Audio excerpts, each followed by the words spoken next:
I am sorry doctor Dutta. আমি জানি যে একটা প্রতিষ্ঠান চালাতে গেলে তার সমস্ত ডিপার্টমেন্টে ট্রান্সপারেন্সি রাখা হয়তো সম্ভব নয়, কিন্তু সমস্ত জেনে শুনে আমরা যদি চুপ করে বসে থাকি তাহলে এই ব্রজলালদের ক্ষমতা তো দিনে দিনে বেড়েই চলবে। কিন্তু আপনি তো সবই জানেন ডক্টর রয়। সো আমাকে আমার বিবেকের কাছে পরিষ্কার থাকতেই হবে। হাসপাতালের স্বার্থ ক্ষুণ্ণ হচ্ছে দেখলে আমি তার প্রতিবাদ করবই। আপনি শুধু আমাকে বলুন আপনি আমার সঙ্গে আছেন কি নেই। আপনি কি করতে চাইছেন?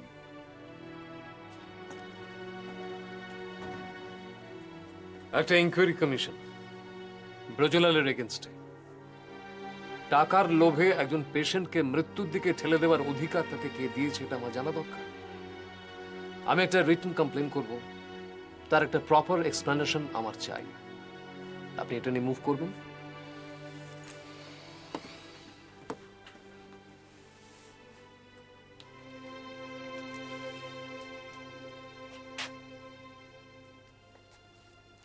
আপনি কমপ্লেন করুন।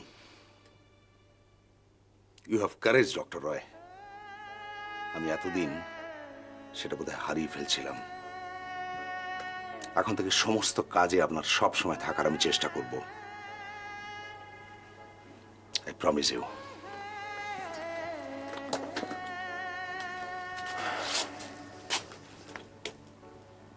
Thank you.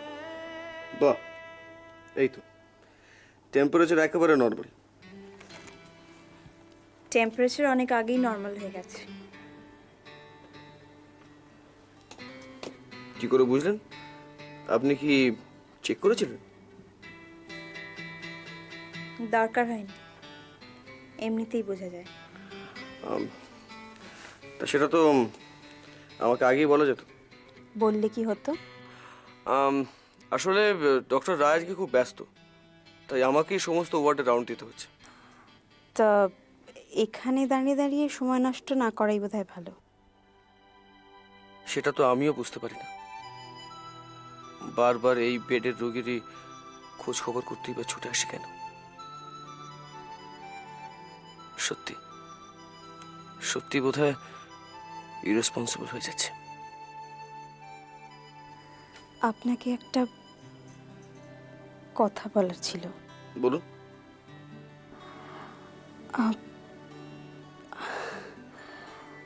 আসলে কি করে বলবো ঠিক বুঝতে পারছি না। ঠিক আছে, আমি এখন আসছি। আপনি ভেবে নিন কিভাবে বলবেন। আমি কিন্তু ঠাট্টা করছি না, সিরিয়াসলি বলছি। আমার তো কিচ্ছু নেই, না আছে রূপ, না আছে গুণ, না আছে অন্য কিছু। কে বললো কিছু নেই? আছে তো। কি? এই যে আপনার হঠাৎ হঠাৎ ছেলে মানুষ। এসব আগে ছিল না জানেন, শরীরটা বিগড়ে গিয়েই এরকম করে দিয়েছে। তাই তো বলছি আমার দিকে অত নজর দেওয়ার দরকার নেই, তার থেকে অনেক বেশি দরকারি কাজ আছে, সেগুলো নজর দেওয়াই ভালো। আমাকে আমার ভাগ্যের হাতে ছেড়ে দেওয়াই ভালো। আর যদি সেই ভাগ্য দেবতার নাম হয় ডক্টর নক্ষত্র রায়, তাহলে নিশ্চয়ই গল্পটা একটু বদলাবে।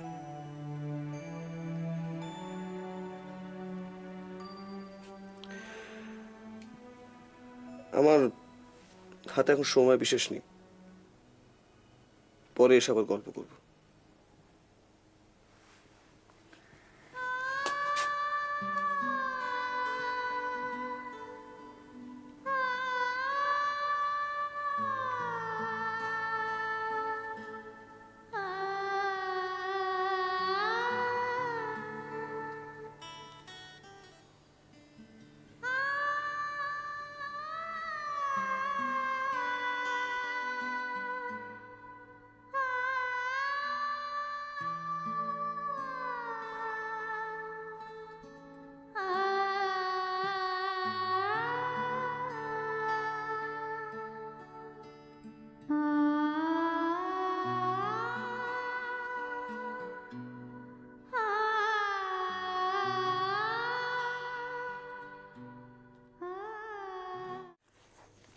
আপনি আপনার ছেলের উপর এত রাগ করছেন কেন বলুন তো?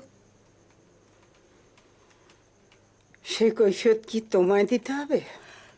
না না, কৈফিয়ত না। আমি বলছিলাম যে কি এমন হলো যাতে আপনি আপনার ছেলেকে আপনার সঙ্গে দেখা করতে বারণ করে দিলেন? বৌমা, দীপু আমার ছেলে, ওর সঙ্গে আমি কিরকম ব্যবহার করব সেটা তো আমি কারো অনুমতি নিয়ে করব না। ও খুব কষ্ট পেয়েছে। তুমি শুধু ওর কষ্টটা দেখছো, আমাকে যে ও কতটা দুঃখ দিয়েছে সেটা তো তুমি দেখছো না। আপনি জানেন না মা, ও আপনার জন্য কত ভাবে। রোজ ডক্টর রায়কে ফোন করে, ড্রাইভারকে দিয়ে আপনার জন্য ফুল পাঠায়, আর নিজে আসতে পারে না কারণ ট্যুর আছে, কাজের ব্যস্ততা আছে। আমার ছেলে আমার সম্পর্কে যা ভাবতো, যা ভাবে, সব আমি জানি বৌমা। অবশ্যই এর জন্য তোমার দায়িত্বটা অনেক বেশি বেড়ে গেল। এ কথা কেন বলছেন? তুমি না চাইলেও তোমাকে একবার করে এখানে আসতে হবে। আপনি কি মনে করেন এতে আমার কষ্ট হচ্ছে? এইটুকু কর্তব্যবোধ যদি না থাকে তাহলে আর মানুষ হলাম কি বলুন? তাছাড়া চিরকাল তো আর এটা করতে হবে না। সেই তোমার যদি ইচ্ছে না করে তুমি এসো না। আমি চাই না আমার জন্য তোমার অকারণ কষ্ট হোক। মা, আপনি সবার উপর কেন এরকম অভিমান করছেন? আপনি জানেন না আমি ও আপনাকে কত ভালোবাসি। বলেছিলে রোববার দিন দাদুভাইকে আমার কাছে নিয়ে আসবে, আসলে না তো? আসলে ওর শরীরটা ভালো ছিল না, এই রোববার ঠিক আসবে। কতদিন ওকে দেখিনি, ও আমার কথা বলে সারাক্ষণ ঠাম্মা কবে আসবে, ঠাম্মাকে কবে দেখতে যাব। এ রোববার তুমি ওকে আনতে ভুলো না বৌমা। ওকে দেখলে আমি আমার বেঁচে থাকার একটা মানে খুঁজে পাবো।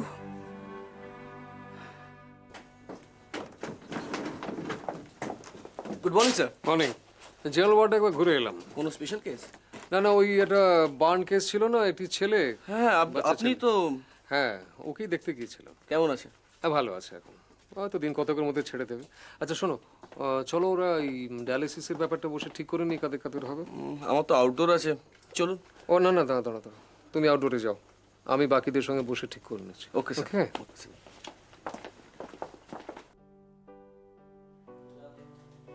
কি হলো তিতির, তুমি এখনো তৈরি হওনি?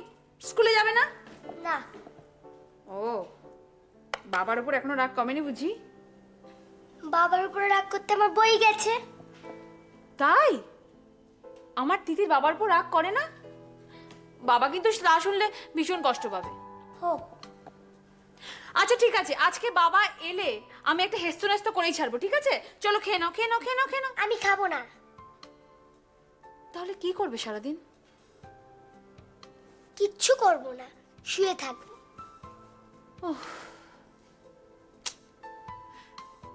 আচ্ছা তিতির, তোমাদের স্কুলে গল্প শোনান না মিসরা? জানি না। আমাদের স্কুলে কিন্তু মিসরা অনেক গল্প শোনাতো। রূপকথার গল্প, পাখির গল্প, তারপর আজকে কি বার মা? বুধবার। কেন? আজ আমাদের স্টোরি টেলিং এর ক্লাসে পাখির গল্প শোনানো হবে। তাই নাকি? তাহলে তো তোমার এক্ষুনি স্কুল যাওয়া উচিত। না, স্কুল যাব না, পাখির গল্প শুনবো না। তাহলে আমরা একটা খেলা খেলি তিতির। কি খেলা?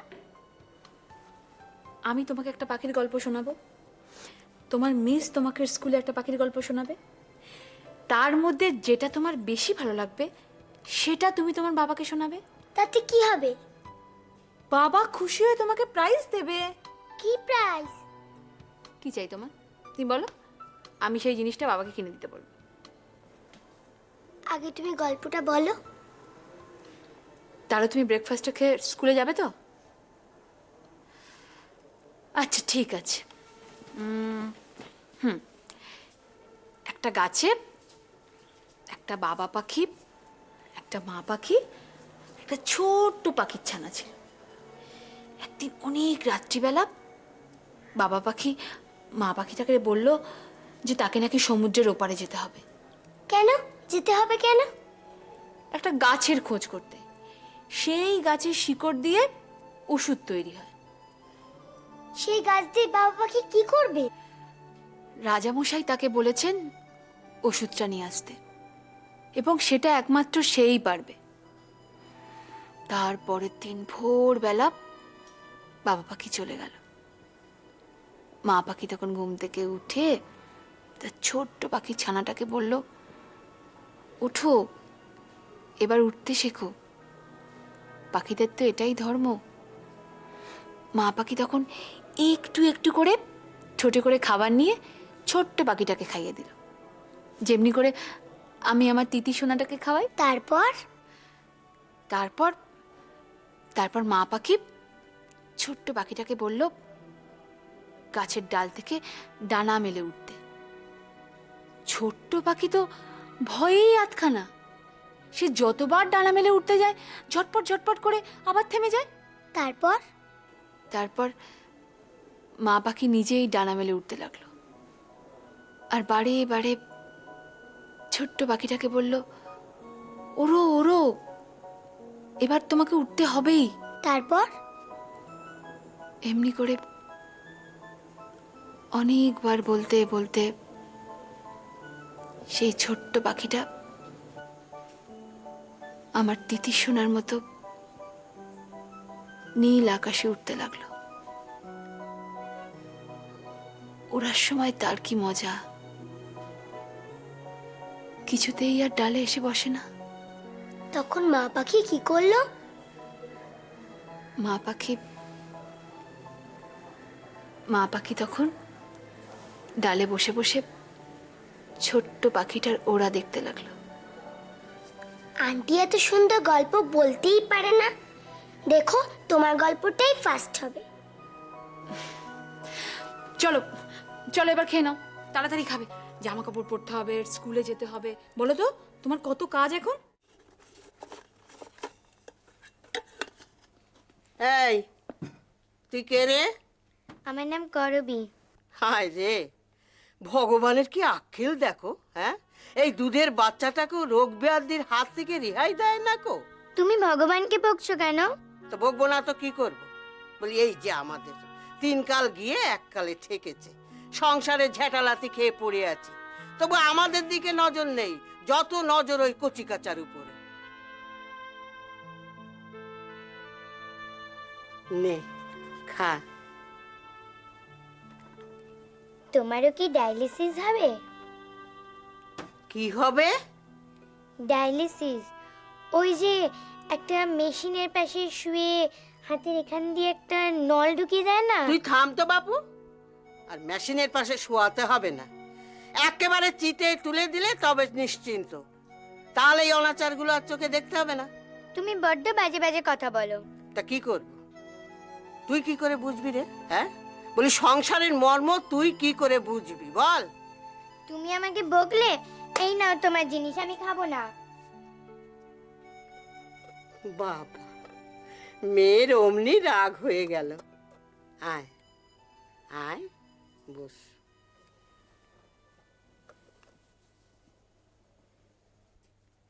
আরে মেয়ে, তোরা শুধু আমার বাইরেটাই দেখলি, ভেতরটা দেখলি না রে। তোর এমন সুন্দর ফুলের মতো শরীরে রোগের কীট কেন বাসা বাঁধবে? হ্যাঁ,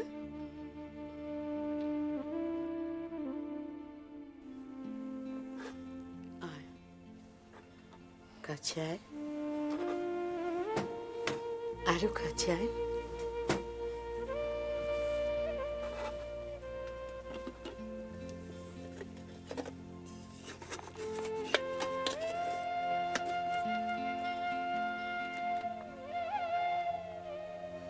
এটা নে,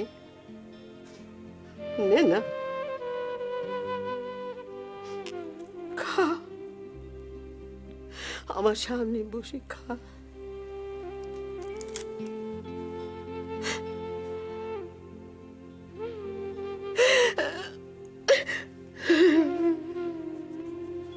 স্যার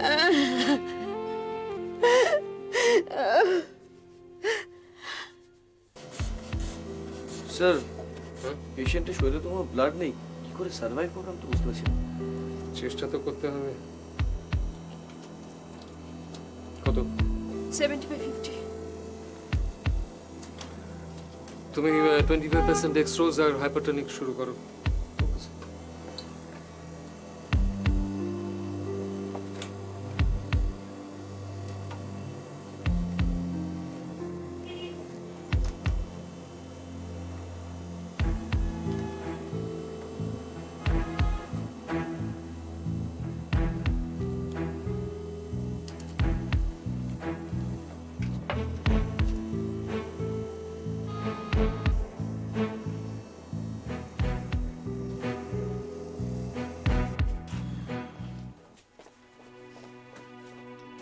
শুনতো চলো একটু চা খেয়ে আসি। না রে, একদম ভালো লাগছে না। তাহলে একটা সিগারেট খা। না বলছি তো ভালো লাগছে না, বিরক্ত করিস না। কিন্তু কিন্তু দেখ, আমার বাবার যদি একটা কিছু হয়ে যায় তাহলে তাহলে আমাদের ফ্যামিলিটা একদম ফেসে যাবে রে। কিচ্ছু হবে না, কিচ্ছু হবে না, চিন্তা করিস না, সব ঠিক হয়ে যাবে, সব ঠিক হয়ে যাবে। ডাক্তারবাবু, আমার বাবা কিরকম আছেন? এতদিন ফেলে রেখেছিলেন, শরীরে এক ফোঁটা রক্ত নেই, অবস্থা ভালো নয়। চেষ্টা করছি, ডায়ালিসিস চলছে। আপনি যাবেন না কোথাও, এখানে থাকুন।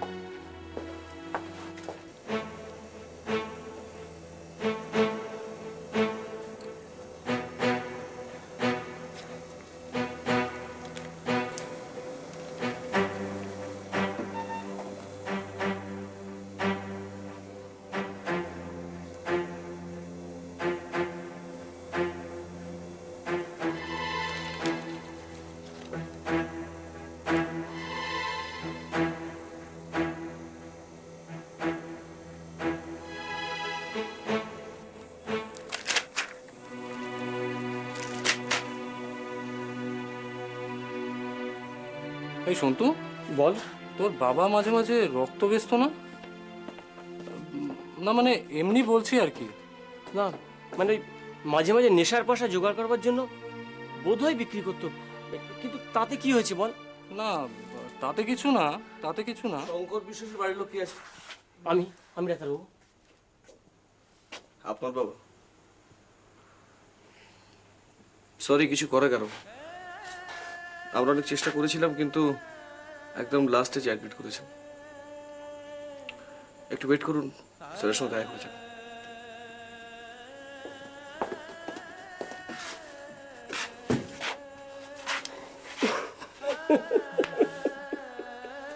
এই তুই বাড়িতে একটা খবর দিয়ে যা।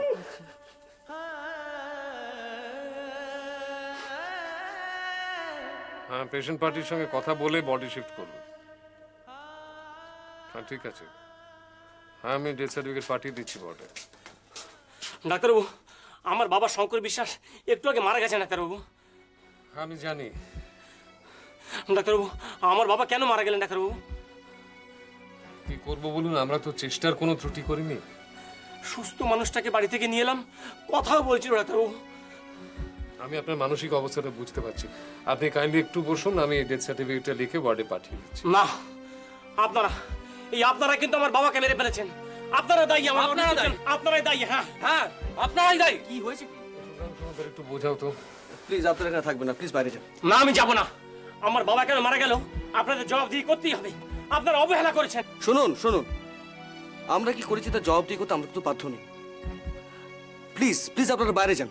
হ্যাঁ তা যাচ্ছি, তবে ওর যে কি ক্ষতি হয়ে গেল সেটা আপনারা বুঝবেন না। দেখুন ভাই, এই সমস্ত কথা বলবেন না। আপনারা আমাদের অবস্থাটা বুঝতে পারেন না বলে এই ধরনের কথাবার্তা বলেন। স্যার স্যার প্লিজ শুনুন, উনি আপনার বন্ধু, ওনার মানসিক অবস্থা আপনি বুঝতে পারছেন। ওনাকে প্লিজ উত্তেজিত করবেন না, প্লিজ ওনাকে নিয়ে বাইরে যান প্লিজ। না, আমি যাব না। আমি একা একা যাব, কিন্তু আমি উপর মহলে জানাবো। আপনাদের জবাবদিহি আমি করেই ছাড়বো। হ্যাঁ, ওরে দেখানো সব। স্যার স্যার আপনি ওদিকে নজর দেবেন না, আমি রাউন্ডে যাচ্ছি। আপনি? হ্যাঁ হ্যাঁ, তুমি যাও মন্দিরকে একবার দেখো, আমি আসছি। Okay sir.